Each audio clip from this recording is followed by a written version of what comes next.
Assalamualaikum warahmatullahi wabarakatuh. Nama saya Halim Hussein Khairis dengan NPM 2021 4350 2491.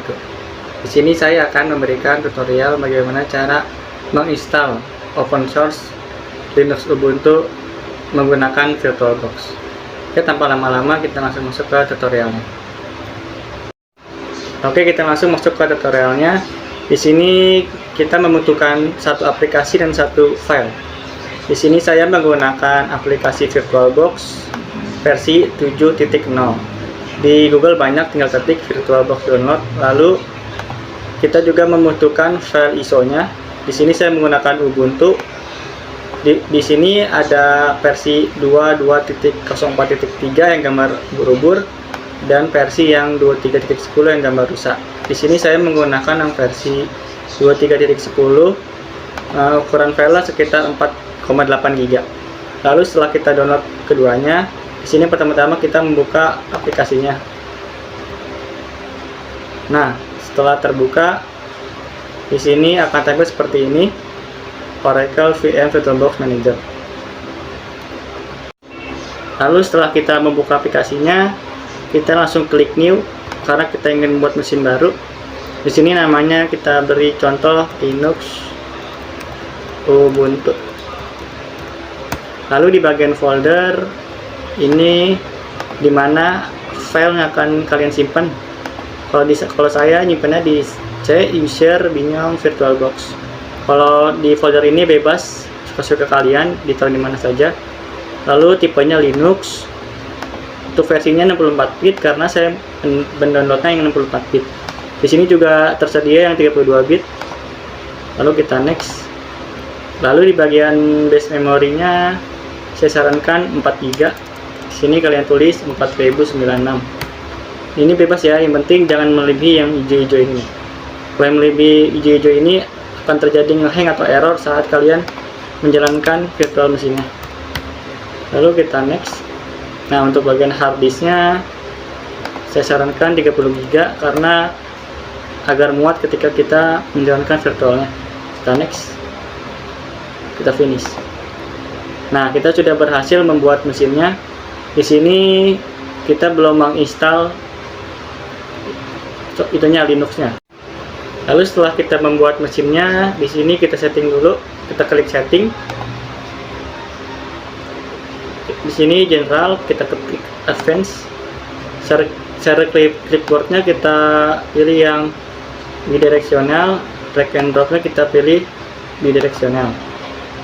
Lalu sistemnya di sini kalau kalian menggunakan VirtualBox yang di bawah versi 7.0, di sini kalian setting manual di bagian prosesornya. Lalu di bagian memorinya juga kalian setting manual. Lalu displaynya kita biarkan saja. Nah, di bagian storage-nya ini kita bisa masukkan file ISO-nya. Kita klik ini gambar biru, lalu close a text file. Nah, di sini dimana download kalian taruh. Kalau saya downloadnya ditaruh di sini di desktop. Lalu kita pilih, kita oke. Ketika kita sudah memasukkan file ISO-nya, kita klik start langsung. Nah, di sini aplikasi ini akan jalankan. Begini tampilannya. Kita tunggu saja. Nah, langsung klik try or install Ubuntu, kita enter.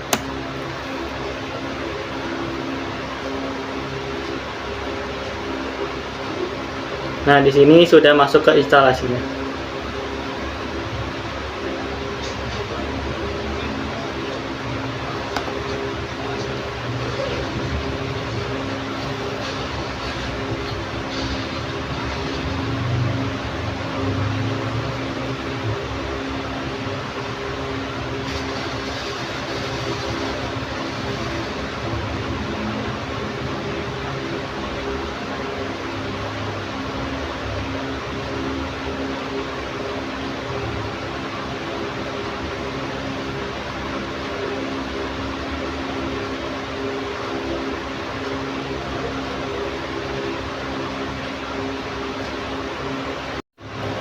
Lalu setelah kita menunggu akan tampil seperti ini. Kita pilih English, next. Sini ada dua, install Ubuntu atau Tray Ubuntu. Tray Ubuntu itu kita akan mencoba apa sih isinya di dalam Ubuntu itu. Di sini kita akan menginstalnya saja. Install Ubuntu, next. Ini keyboardnya kita biarkan seperti ini, next. Ini kita next. Kita skip. Ini bagian update kita skip aja biar tidak lama, skip. Di sini jangan lupa kalian mencentang install third party software for graphic and wifi hardware. Kita tentang, lalu download dan install support, kita install juga, next.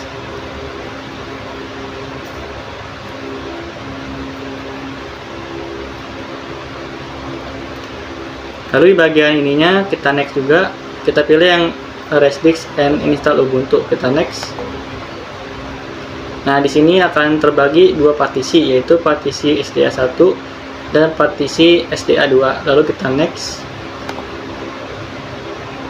Nah, di sini kalian bisa pilih daerahnya. Di sini karena saya di Jakarta, kita pilih Jakarta.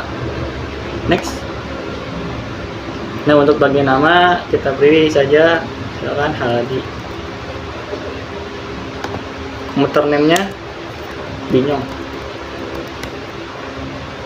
Lalu di bagian passwordnya kita misalkan 1, 2, 3, 4, 5, 6. 1, 2, 3, 4, 5, 6. Lalu kita next. Ini ada dua tema. Sini saya akan pilih yang light. Next.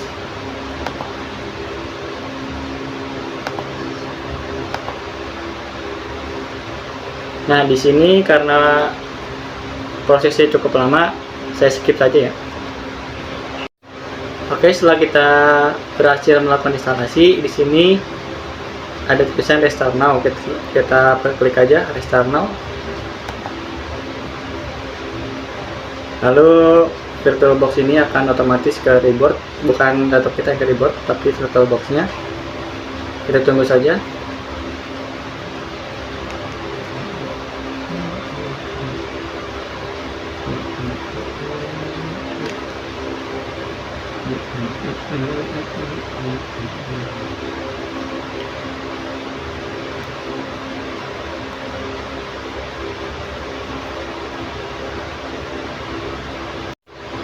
Oke, setelah kita mereboot, kita di sini akan masuk ke halaman Ubuntu-nya.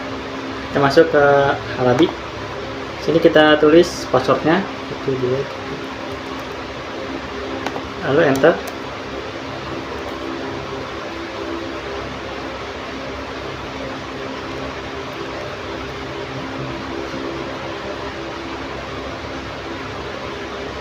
Oke, kita berhasil melakukan instalasinya. Begini tampilan awal dari Ubuntu. Di sini ada aplikasi defaultnya yaitu Firefox, Files, Epicenter dan seterusnya. Di sini kita skip saja, skip. Next. Sini kita pilih no down system.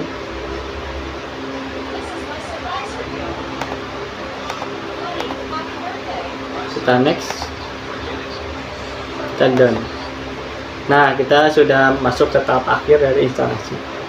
Di sini ada Firefox, kita coba Firefox.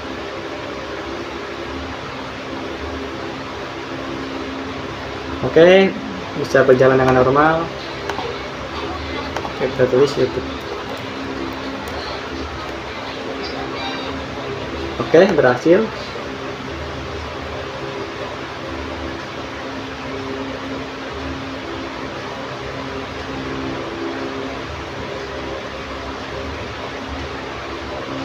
Lalu kita close, lalu kita coba files.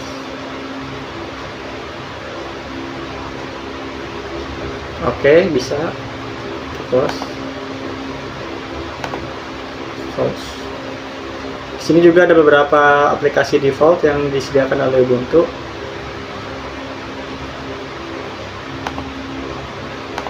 Oke, demikianlah tutorialnya. Kalau kita ingin meng-close file, close. Oke. kita pilih power of domination, kita klik, otomatis akan terclose. Jika kalian ingin memulainya, di sini kalian bisa pilih start. Oke, demikianlah tutorialnya.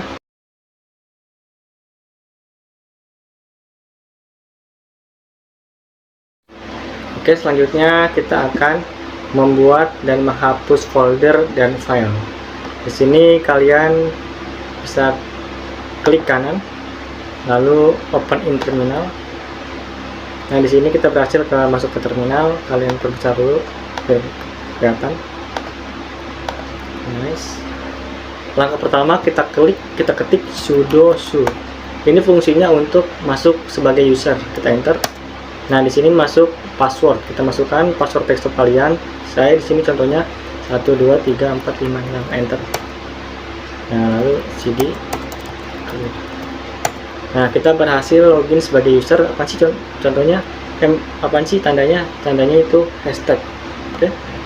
Ada tanda hashtag sini. Lalu jika kalian ingin mengetahui di mana posisi kalian sekarang, kalian ketik pwd. Nah, sekarang kita berada di directory root. Lalu jika kalian ingin mengetahui apa isi dari directory root, kalian ketik ls. Nah, di dalam directory root ini ada folder snap. Lalu jika kalian ingin masuk ke home, kalian ketik cd spasi tanda miring home.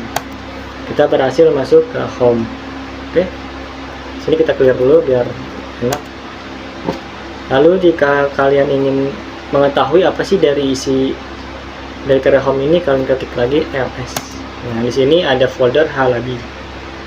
Lalu jika kalian ingin menambahkan atau membuat folder baru, di sini kalian ketik perintah mkdir, nama folder kalian yang ingin buat. Di sini contohnya latihan 1, enter. Lalu kita cek apakah benar, apakah sudah berhasil kita membuat foldernya. Kalian ketik ls. Nah, di sini berhasil kita membuat foldernya, yaitu latihan 1. Lalu bagaimana sih cara masuk ke folder latihan 1? Kalian ketik cd latihan 1. Nah, kita berhasil masuk ke latihan 1, ke foldernya. Lalu kita akan membuat file di dalam latihan 1. Kalian ketik nano.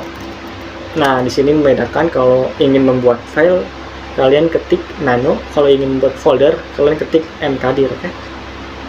Lalu nano contohnya tugas 2 txt, jangan lupa txt ya, txt, enter.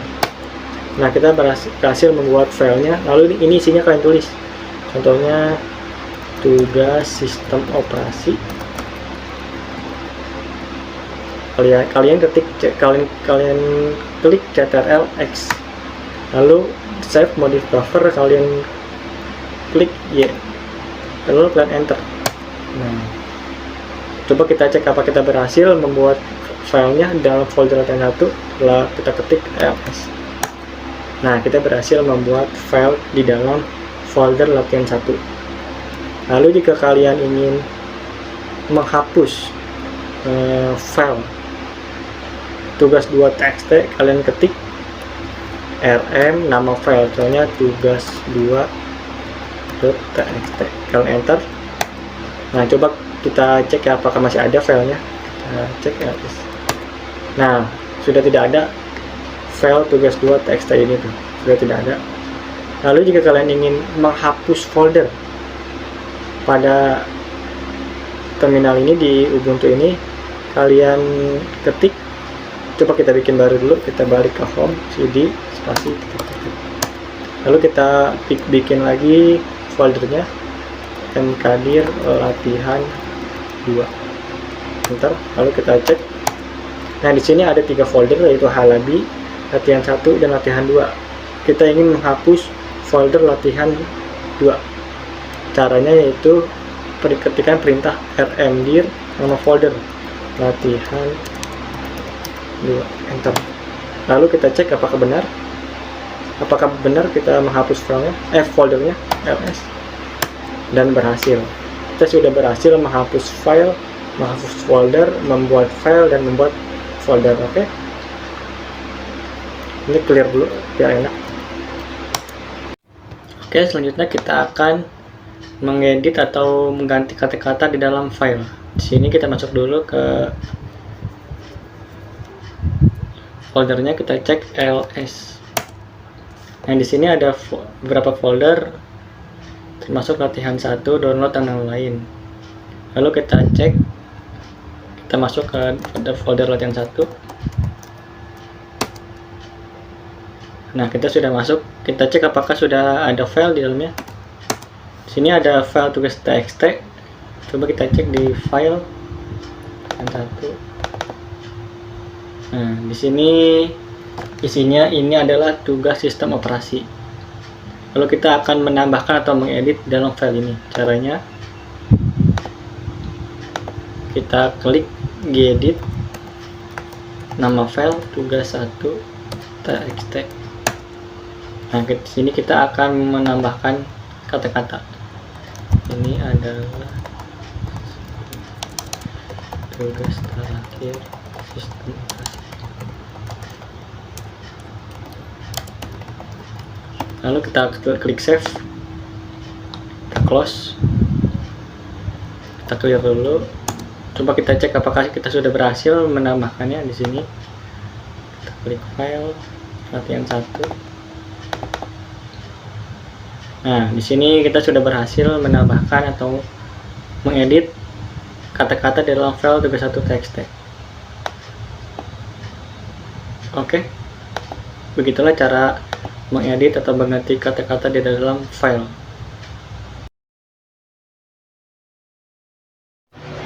Oke, selanjutnya kita akan mengubah nama file atau folder di terminal ini. Caranya kita masuk dulu, kita cek ls. Di sini kita akan mengubah nama folder latihan 1. Jangan ada musik, nama folder musik. Di sini kita ketik mv, nama foldernya musik. Lalu kita akan menggantinya menjadi latihan 2. Enter. Lalu kita cek. Nah, di sini kita berhasil mengganti nama folder musik menjadi latihan 2. Kita cek di file. Oke, di sini sudah ada musik, kita ganti ke latihan 2. Lalu di sini kita akan menduplikasi folder latihan 1 yang isinya tugas 2 dan tugas 3 txt. Kita akan menduplikasinya.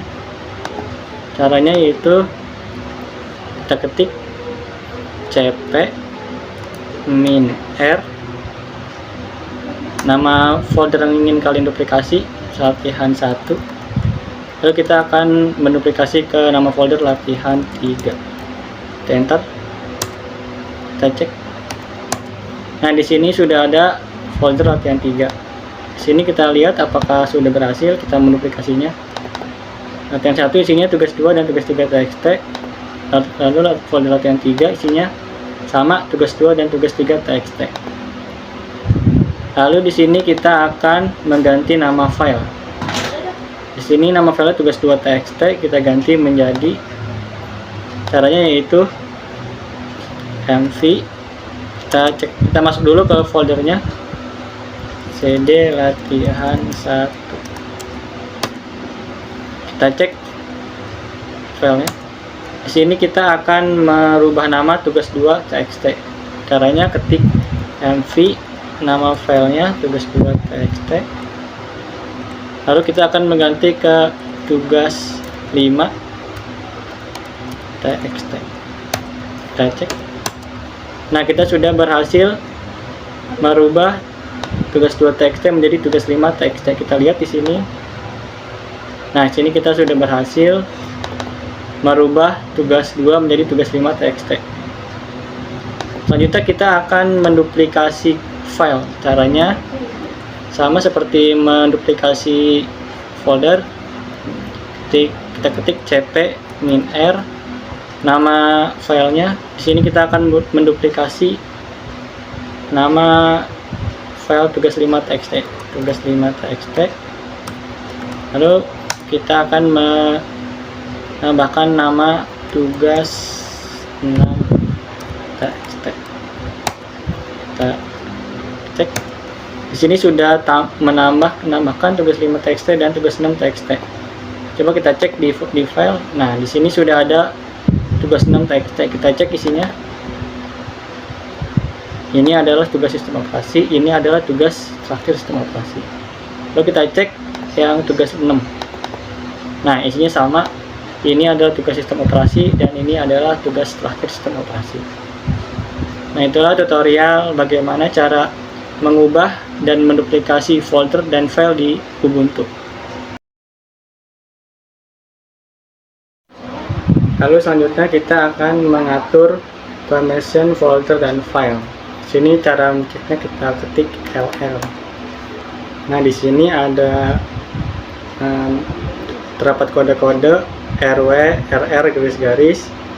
Jadi maksudnya adalah untuk 3 digit pertama ini adalah kode akses untuk user yang sudah kita pakai sekarang ini. Lalu yang kedua itu adalah yang R ini grupnya root, dan yang ketiga ini adalah other ini untuk user yang lain ketika user lain menggunakan Linux ini. Jadi mereka hanya bisa melihat saja, tidak bisa mengeditnya. Contohnya kita exit dulu, exit. Lalu kita buka, kita edit tugas txt. Nah, di sini terdapat bacaan read only. Ini maksudnya adalah kita hanya bisa melihat saja, tidak bisa mengeditnya.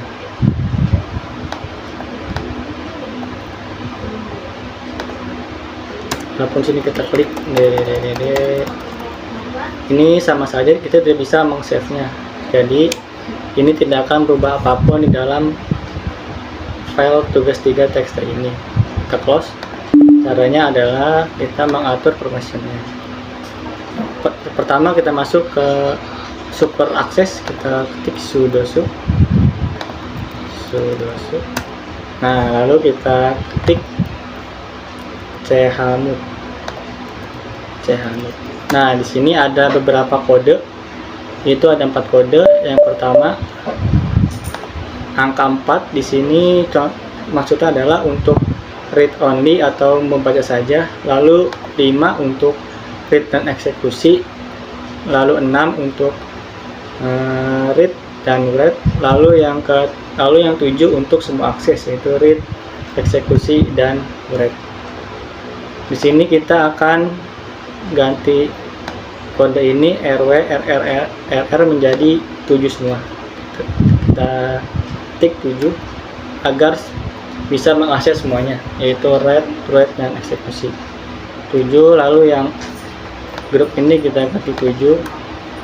Lalu untuk yang user lain kita ganti 7. Lalu tulis file yang akan kita buka permissionnya, tugas 3 txt. Kita enter. Nah, di sini kita sudah berhasil. Coba kita cek, kita exit dulu, kita keluar dari super user. Lalu kita akan mengedit tugas 3 txt. Nah, di sini sudah bisa. Di sini kita sudah bisa mengeditnya. Sudah hilang tulisan read only-nya dan sudah ada save. Kita tambah ini adalah file yang sudah kita save. Kita exit. Nah, coba kita cek ya, diedit tugas 3 txt. Nah, berhasil. Kita sudah berhasil membuka permissionnya untuk user lain. Lalu selanjutnya kita akan merubah, masuk dulu ke ini, ke super user. Kita cek. Nah, di sini sudah berubah kan? Yang tadinya rw, rnr, sini udah rwx, rwx, dan rwx. Itu maksudnya adalah read, write, dan eksekusi. Lalu selanjutnya kita akan merubah kepemilikan dari root ini menjadi nama kita. Caranya yaitu kalian ketik C, ini kita clear dulu dari kena. Kita clear. Lalu kita cek dulu. Kita kita ketik Cowan Halabi,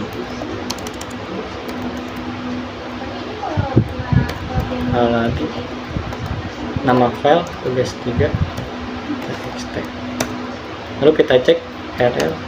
Nah, di sini kita sudah merubah kepemilikan grup menjadi Halabi dan Halabi. Oke. Untuk yang terakhir, root sendiri ini sebenarnya kita bisa mengakses seluruhnya karena dia itu adalah yang mengendalikan semua sistemnya. Jadi maupun nggak dikasih akses oleh user lain, root ini tetap bisa mengedit seperti itu. Oke, sekian dari saya, dari pertama tutorial menginstal open source, lalu manajemen file dan folder. Sekian dari saya. Wassalamualaikum warahmatullahi wabarakatuh.